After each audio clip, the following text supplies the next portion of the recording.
Hello, friends and authors and clients and potential clients. This is Christina Kay, award-winning author and owner/editor of Top Shelf Editing. By now, hopefully, you know a little bit about our editing service. And you've watched the 20-minute long rambling video that I created, just telling you all about our services. So now we're going to start video content that actually teaches you tips, tricks, and advice on all things authors need to know about writing, editing, and even publishing and marketing. So tonight we're going to start with a really simple, basic video on what's the difference in the different kinds of editing services that not just we offer, but other editors offer, because there are several different types of editing. And I get this question probably 50% of the time when I talk to potential new clients. Well, what's content editing? What's copy editing? I don't understand. So I thought I would do as briefly as I could, and I promise to be brief, about a quick video about what the difference is between different types of editing. So I think it's best to start with the smallest and easiest and usually cheapest, which is proofreading. Proofreading is usually done after an edit. The bigger edit is done, or it's done when an author is pretty sure they're a really good author. They've been doing this for a long time. They know all the rules. I take exception to that, but there are authors who really, really do know what they're doing, and they may not need a full-on line by line, heavy edit. And for those authors or authors who have already had a line or content edit done, or both, and now they're ready to publish, it's usually the thing you do before you push publish. It's one last look through of your book that the proofreader will go through and they will read your book, not from I'm reading this to enjoy this and really even taking it in kind of way, but more from a reading it word for word, for comma, for space, for everything kind of way. And that proofreader, us or whoever, is going to look for not just any accidentally misspelled words or typos or missing commas or added extra commas, splices, or any little minor things that may have been missed during the editing process. And even like double spaces that shouldn't be there. Because, by the way, little tip and trick, it used to be the thing where you would do period, space, new word. Not anymore. Now you want to do period, space, word. And so those extra spaces are just distracting and take up too much room, and so people don't really do that anymore. But we would look for things like that, or a paragraph not formatted properly, or just any little thing that may have been missed during the editing process. That's proofreading. It usually runs you less than standard other types of editing. Next, you would have line editing, which is also known as copy editing, which is a little more thorough, and that is when an editor like myself, because I specialize in the copy editing and line editing, my partner does the other, is when you go through, again, not really digesting the content, the characters, all that stuff, the plot. You're really going through in a line edit, and you're looking for, again, spelling, grammar, punctuation, things like that, misspelled words. But you also, a good editor anyway, and I do this, will not just look for those little mistakes, but they'll also help you with the proper structure of a sentence, where words go or belong or don't belong, overused words, not just words, but phrases like rolling their eyes. That's a big one. I mean, everybody rolls their eyes all the time. Or she nodded, he nodded, over and over and over again. Little things like that. So there's repetitive stuff that we look for. There's, like I said, sentence structure, because sometimes people kind of know how they want to say something, but they just type it out and it doesn't come out right.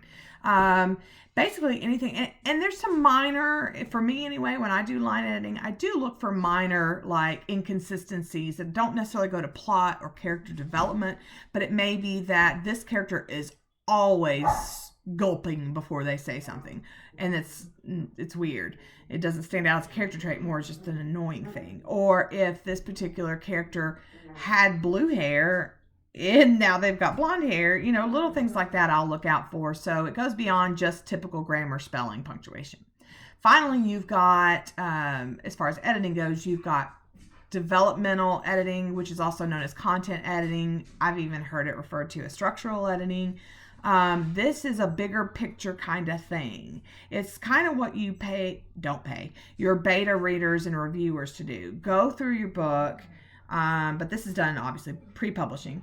Go through your book, and instead of worrying about commas and punctuation and all that, you would look for pacing issues. Is it too slow in development? Is it too fast in development? Are you skipping things? Are there flashbacks that don't need to be there? Are there what's the word? Info dumps? Is the character not fully developed and well-rounded? Is it not three-dimensional? Is anything like that, is there not a 3-act system to your book? Because all books, in my opinion, should have the 3-act system, beginning, middle, and end, that are very clearly structured. Beginning is where you kind of develop the characters and introduce them, and you introduce the conflict and everything. The middle is where the characters doing the thing, they're doing the investigation, they're fighting the battle, they're whatever, and then the end is the resolution, what happens, how it all plays out. It's where your twist is if you're a suspense writer like myself, things like that. That is what content/developmental editing is. There are other services that we offer and that other editors sometimes offer, and I'll go over those briefly because I don't love to do them, but I do them because they're very intensive, and that is ghostwriting.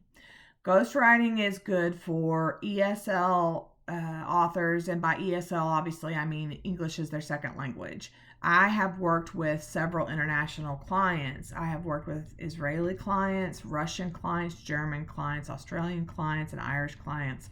And some of them, English is not their first language. And so they may speak the language really, really well, and that's the case 90% of the time, but it doesn't translate on the page. And they don't know all our little rules and intricacies of the English language. Like, it's one thing to speak the language. It's quite another to write an entire novel in a language that is not your first language. So anyway, ghostwriters are good for people that are needing that kind of help, because there's a lot more rewriting involved or initial writing. Ghostwriting mostly, though, refers to, let's say, for example, you are too busy, you have a physical disability, you're deaf, you're blind, you have a mental handicap or any other kind of handicap that doesn't allow you to actually write your book. That is what ghostwriters are good for. Or if you just don't know anything about writing and don't want to learn, and you just want to get your story out there, but you don't know how to write or don't want to write or don't care to. Ghostwriters write it for you. You work in conjunction with the ghostwriter. You give them all your ideas, all your notes, all your thoughts and everything, and the ghostwriter will basically write your book for you. And that's more expensive because obviously that's a lot more work involved, but sometimes it's necessary, and so we do offer that service.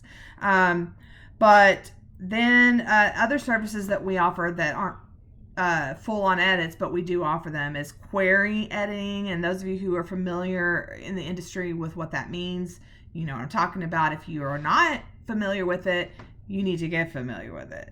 If you ever want to get an agent, or even if you're going to try to submit to a small publisher, one that's not like HarperCollins and those that have to have an agent like I do, you have to have a query letter. And a query letter is a one-page, and I'll do a separate video on it, but in essence, it's a one-page email that introduces your book, and there's a very specific way to do a query letter. Like, if you don't do it right, you're not getting an agent.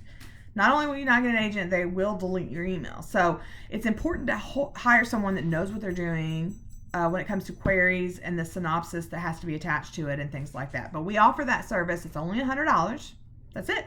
$100. 3 rounds each, $100 each. and unlimited consultations and talks and stuff until you get familiar with it, or until we get a version that you're really happy with. However, if you are a paid client already, in that you have hired us for line editing or content editing or any other service, we throw in the query letter edit for free. It's a $100 value, free. So those are the services that Top Shelf Editing offers, but it's also just a brief explanation for those of you who are unclear on what's the difference between line editing and content editing. I hope this is helpful. I just went over 10 minutes. I wanted to say over 10 minutes, so I'm going to sign off and say good night, friends. And don't forget to check out our website at www.topshelfedits, that's EDITS.com, and send us an email or follow us on social media. We are on social media as Top Shelf Edits, Top Shelf Editing, and put your best book forward. Good night, friends, and we'll talk to you soon.